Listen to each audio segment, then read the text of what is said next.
بات کرتے ہیں اس وقت جو ملک میں سیلابی صورتحال، خاص طور پہ جو مانسون کا جو تیسرا سپیل ہے، اس سے ہونے والے نقصانات کے حوالے سے ہم بات کریں گے، اور اس میں کیا اس وقت ڈیولپمنٹ چل رہی ہے حکومتی سطح پر. خاص طور پہ وزیر اعظم شہباز شریف نے نیشنل ایمرجنسی آپریشن سینٹر کا اس حوالے سے وزٹ کیا، جہاں انہیں مانسون کی صورتحال پر بریفنگ دی گئی.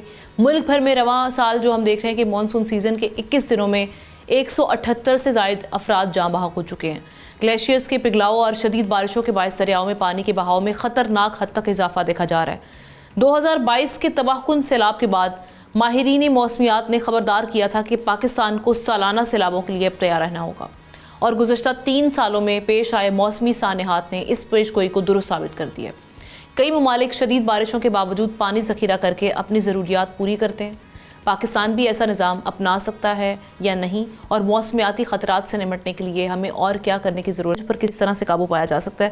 اسی پر بات کرنے کے لیے additional director general PDMA Punjab Syed Jawad Haider صاحب نے ہمیں جوائن کیا. Thank you so much sir for giving your time. مجھے یہ بتائیے گا کہ یہ اس وقت جو کلائمیٹ کرائسس ہے اس سے ویسے تو پوری دنیا متاثر ہے، لیکن پاکستان سب سے زیادہ متاثرہ ممالک میں ہے. اس وقت اس کا جو سچویشن یہاں پر بنی ہوئی ہے، خاص طور پہ سیلابی صورتحال، دریائے سوات میں کیا ہوا، جانی نقصانات بھی دیکھ رہے ہیں، مالی نقصانات بھی دیکھ رہے ہیں، انفراسٹرکچر جو ہم دیکھ رہے ہیں کہ وہ تباہ ہو جاتا ہے اور اس کے بعد اس کو ریسٹور کرنے میں کتنا ٹائم لگ جاتا ہے. اس وقت